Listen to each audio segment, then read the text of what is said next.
Happy Tuesday, everyone, and happy belated birthday, Anna Hardy. I hope you had a fantastic day yesterday, and you just continue the celebration all week. Just keep it going, embrace and have fun. So we got a cool little work set for you guys today, and I hope you really enjoyed it, Anna. It's a gut buster for sure. Before we get to that though, let's talk about our warm-up. Our warm-up is going to consist of a plank to down dog for 3 to 5 reps, PVC Prone Raise for 3 and 10 seconds, arch hold for 10 to 30 seconds, and then a dynamic PVC Prone Raise for 20 seconds of just steady state movement. Then you're going to pop back up to your plank, and you're going to do plank to bear squat for 3 to 5, 2 to 3 rounds. Into a slightly different type of movement today, just kind of play around with some stuff. We're going to do a dumbbell crossbody deadlift for 3 per side. And then we're going to move into some kettlebell / dumbbell swings 3 to 5, single leg RDL jump for 20 seconds, lateral ski jump for 20 seconds, and then jump squat for 5 to 10 to kind of bring everything together. After that, you can take that down 3 to 5 rounds, then move into your work set. Your work set today is an on the minute for 4 rounds. You're going to take down in minute number 1, you're going to do dumbbell high pull for 20 seconds per side, and you're going to take that down. You'll have a little bit of time to rest before you head off into the next minute. So you'll breathe for a little bit, then you move into minute number 2, which is going to be a box jump for 10 to 20 reps, or a step up or a variation of that, depending on what you have access to at home. And I'll give you some options in the workout description. After that, we have minute number 3, kettlebell or dumbbell swing for 20 reps. Just taking it down nice and steady, and then we flow back up to the top, where we're going to push that nice solid high pull again for 20 seconds per side, and cycle through for 4 rounds. It's going to get the heart rate up. It's going to give you a few moments to breathe, but it is going to be pretty tough overall to maintain some of those numbers. So you're going to have to push and embrace the heavy breathing, we say. Let's get you warmed up and ready. We'll have some fun on a good old Tuesday. All right, you guys, let's warm up a little bit. We'll get our feet underneath those hips. We're going to take the arms big and tall up overhead. We're just going to reach over to one side. We're going to come back up and over, reach it to the other side. Oh, yeah.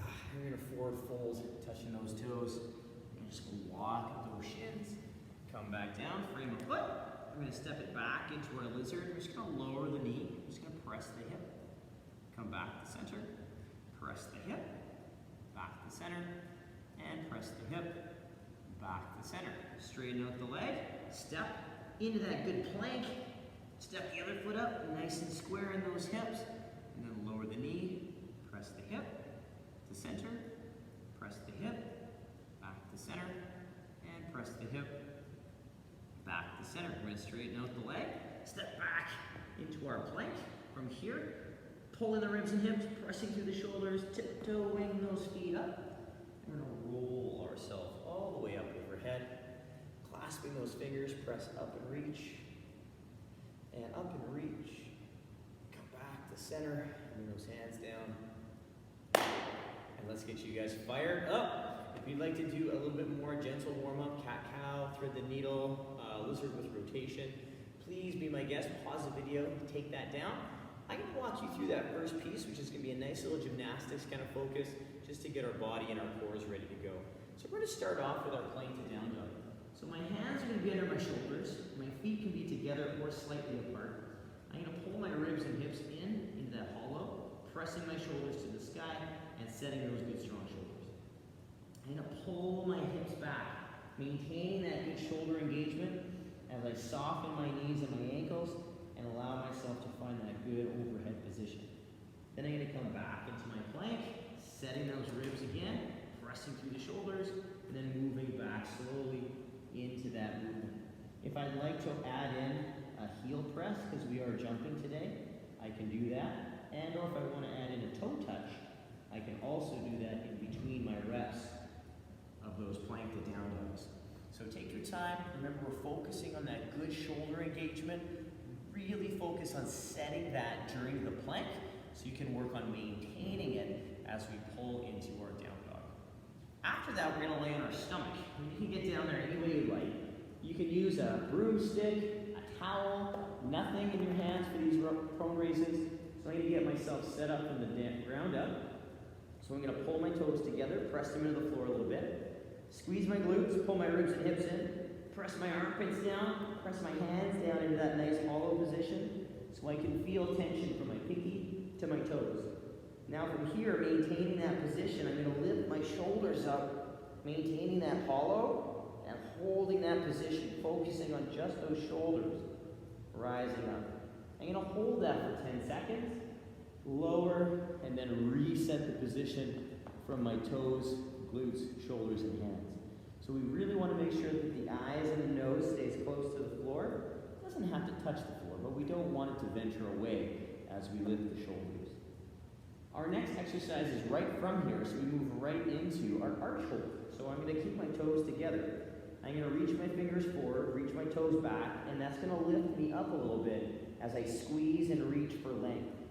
My hips and my pelvis stay flat on the floor. I'm not rocking or rolling, I'm just reaching as far as I can. And I'm going to maintain that position, reaching long and tall for about 10 to 30 seconds, whatever I can hold with good position. From my arch hold, I'm going to come back to my floor position. I'm going to get tight through my toes, glutes, ribs, hips, armpits, and palms. I'm going to work 20 seconds on dynamic prone raises. So I'm going to hold, I'm going to lift, and then lower, and then lift, and lower, maintaining that hollow position the entire time.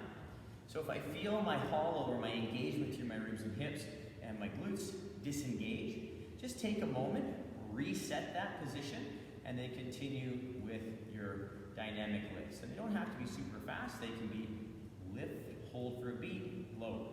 Lift, hold for a beat, low. And we can have fun with that and take our time and just working on good position there. But rest if you need to at any point to reset that position. Our last exercise in this piece is a plank to bear squat. So similar to the down dog, we want to focus on that good strong shoulder position. So setting it before in our plank position and then maintaining it as we pull back. The difference, I'm going to set my feet up in my squat stance or just outside my hip width.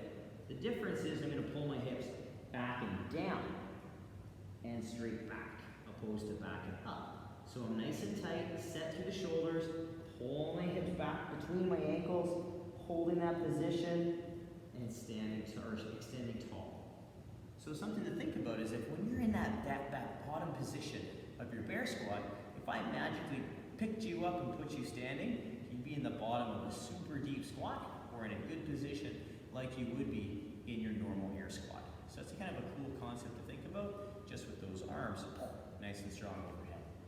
So as a quick recap, what we have for you guys: plank to down dog, 3 to 5 reps, PVC prone raise for 3 to 10 seconds, arch hold, one long hold of anywhere from 10 to 30 seconds, PVC prone raise, 20 seconds dynamic, so working on a little bit more steady state movement, but still maintaining control and that isometric hold for the hollow.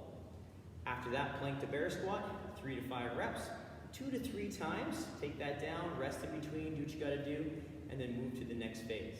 So pause the video, take that down. That's gonna generate some pretty good heat through the midsection and get your shoulders really, really warmed up for what's to come.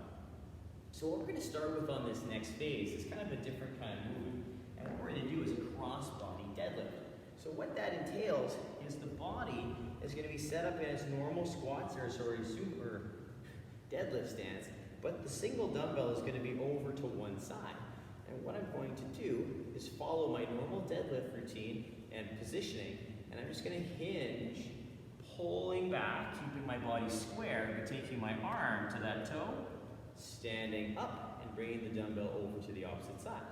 Now as I go down, if I have the range, I can put it down at that toe, or I can take it as deep as I feel comfortable towards that leg. So I'm going to be working a little bit of cross body movement. And I only want you to go as deep as you can maintain this back position. So regardless of how deep I go, my back position looks like any other deadlift. Okay? So I'm not rounding out. I'm not losing position in my lumbar spine. I'm staying nice and strong, nice and straight as if I was doing a normal deadlift. The only difference is I'm taking the dumbbell from one side and taking it to the other. It's kind of a weird movement. Keep it slow, because it is meant to be a little lighter and a little bit more kind of finesse for some cross-body motion, just to work on a little bit of rotation. So it's a nice kind of exercise to build that strength in a controlled way. So keep it light, keep it controlled, and don't rush those ones. You'll do 3 per side. So when you get to the other side, you'll just transition the dumbbell to the other side of the body. Our next exercise is our dumbbell or kettlebell swing. So we have 3 to 5 swings. You can hold the dumbbell or kettlebell a multitude of ways. So for the dumbbell, first way is I'm going to hold by the bell. I'm going to turn to the side so you can see my back position. My feet are about my squat stance. I'm going to take the dumbbell back and up, so my position is nice and strong through my upper torso. And it looks like I'm going to jump onto a box. Or it looks like I'm going to deadlift. But my feet stay flat for the majority of my drive. And as coming up, my feet are going to try and stay flat too. If I feel a little lift, that's okay. But I don't want to be spending a lot of time on my toes, because then I'm going to be really off balance. So really focus on that flat foot, mid-foot contact with the ground and maintaining that strong back position. Regardless of how you hold the dumbbell or kettlebell, your hand should never go below your knees. You should try and keep it to that fast, aggressive hip extension, just like we were going to jump up onto a box. Another variation of holding the handle, again, I can hold like a golf club. All right, so I hold both hands on the handle. This may hinder you in range just because of the position of your arms, and that's okay. So the motion is still the same, but I just hold on to the handle with 2 hands, and I'm using those hips and legs to do the majority of the work, and just letting my arms flow like 2 cables, guiding the kettlebell up and down. My last variation is that single arm swing. So I'm holding the dumbbell with 1 hand, I sit back and up, and I use those legs again. The swing mechanism is the exact same, except I'm using 1 arm to do the swing itself. So with that, we just have to make sure we're not rotating or we're losing position as we swing. We're coming down just like we would if you were holding on to the bell with 2 hands. Okay? So play with those, see which one suits you best. In the warm-up, we're doing 3 to 5, playing with some different loading or the loading that you have access to at home. So play with it, have fun with it, work that good swing, and pay attention to that back position. Our next exercise is that funky one again. We're going to work that single leg RDL jump. So I'm going to turn to the side so you guys can see. I'm going to pick my favorite foot for the day. The leg that goes back is the arm that's going to reach forward. Because what happens is, as I load this leg, I'm reaching, and I'm going to drive up with the opposite knee, opposite hand to get a little bit of lift. So there's 3 variations we can play with. So remember, whatever leg is going back is the arm that's going forward. So variation 1, I come back, I load the leg, and then I come up to standing. So I'm just working on balance and working on the form and position of the movement. The next movement, same thing. I load the leg, and I use a little bit of momentum with that leg to lift my foot up and come up onto the toe a little bit. So it's a little pull and back down. The last one, we follow through with the ankle and get a little pop. So it's the same load, and then we come through. And we get a little pop, and we go vertical. It's not going to be super high, and that's okay. But we're working our balance, we're working that cross-body coordination to generate vertical power, and it's just kind of a fun little movement. We'll do 20 seconds worth of jumps per side, but please keep in mind these aren't meant to be fast. Do one, load the next, set, do one, load the, so just kind of take your time in between and make sure each one is balanced and ready for action. Right after the single leg RDL, we're going to move into our lateral ski jump. So you're going to load a leg and throw those arms and bodies across, using that nice fast swing and momentum to send the body across the floor, and then controlling that lateral energy with that other leg as we come to a little pause, If you're like, Dave, I don't jump, that's okay. We can still work on that same thing. Woo! Got myself off balance there. but with a step. So I swing, step, and that foot doesn't leave the ground until the other one's on the ground. Another variation, I swing, I drag. So that foot never leaves the ground, and I have a chance to drag that foot across to control that momentum and helps keep you balanced. So there's a few different variations for you guys to play with for that, but regardless, we're giving ourselves a little pause on either side. So we're controlling that lateral momentum. After our 20 seconds of lateral jumps, we have our jump squat for 5 to 10 reps. And then we have 3 different variations of our jump squat, one of which is an air squat. So we set up our feet in our regular squat stance. I take my hips to my heels, my knees track my toes. I'm trying to stay as upright as I can, and I stand. And we can experiment with a normal stand-up. We can experiment with an aggressive stand-up, getting used to that drive out of the bottom. It's up to you, whatever you're more comfortable with, but use the time to take it down a little slower so that you can control the descent and control your position. The next variation is a little faster, up, down, but we're not leaving the ground. I squat, I drive up, down, and I pull myself down to the bottom of the squat, but I might get pulled up off of my heels to simulate that drive and that jump, but I'm staying in contact so I can control the impact and my squat position. The last variation is actually leaving the ground. So I set myself up, I set up my good squat, I drive, and pull back down. So I'm not looking at getting very high, I'm just looking at opening up my hips and my knees, leaving the ground for a moment, and then pulling myself down, controlling my descent and my deceleration on the way down to the bottom of my squat. So play with that. You got 5 to 10 reps, see how it feels. You can use each variation to build throughout those 5 to 10 reps, or within the rounds that you use for your warm-up. As a quick recap for this, you have a dumbbell crossbody deadlift, so a little different, 3 per side, into a kettlebell / dumbbell swing for 3 to 5, single leg RDL jump, 20 seconds per side, not worrying about how many jumps you get, but worrying about the quality and the balance of your jumps. Lateral ski jump next for 20 seconds, and then you're gonna work on that jump squat for 5 to 10, taking that down 3 to 5 rounds, getting everything kind of fired up, and then we'll move into the movements of the workout if you wanna do a little practice round, just to make sure you're comfortable with them. So pause the video, take that down, come back to me. We're gonna talk about the 3 movements in our workout, and then turn you loose. So our work set starts with our high pull. So we have a few different variations of high pull. We can stand tall, and we can just work the strict variation. So you're just gonna pull with the arm into that high pull position to the chest for 20 seconds, then switch, other side, working on that pull to the sternum, keeping everything still for 20 seconds on that side.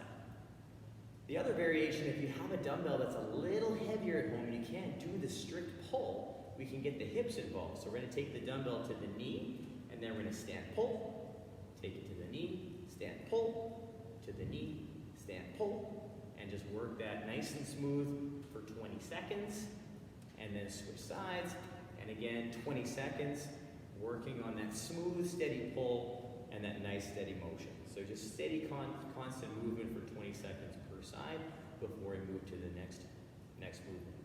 I'll have a few other variations in place as a high pull if you'd like, but that option's super nice if you have limited equipment at home and you want to work on a little bit of upper body pull. Our next exercise is the box jump. So we have a couple of variations here. I have my box. So if you do have something to jump with at home, you can use this box. You're going to pull the hips back like a kettlebell swing, and we're going to do jump, stand tall, step down. Jump, stand tall, step down. Making sure we keep the knees out as I drive, and out as I land. So we're looking at strong knee position through the entire movement. After that, if you have any options, you're like, I have something to step on, but I'm not comfortable jumping or jumping on it because it's not super stable. You can work steps, so working on that good step up, and you can also work on that lateral step over that apparatus, depending on what you have access to at home.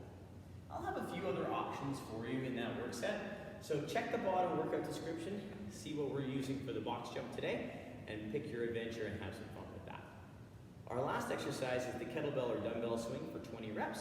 We covered the kettlebell swing multiple different ways in the work set, in the warm-up, so check that out if you need any reminders of points of performance.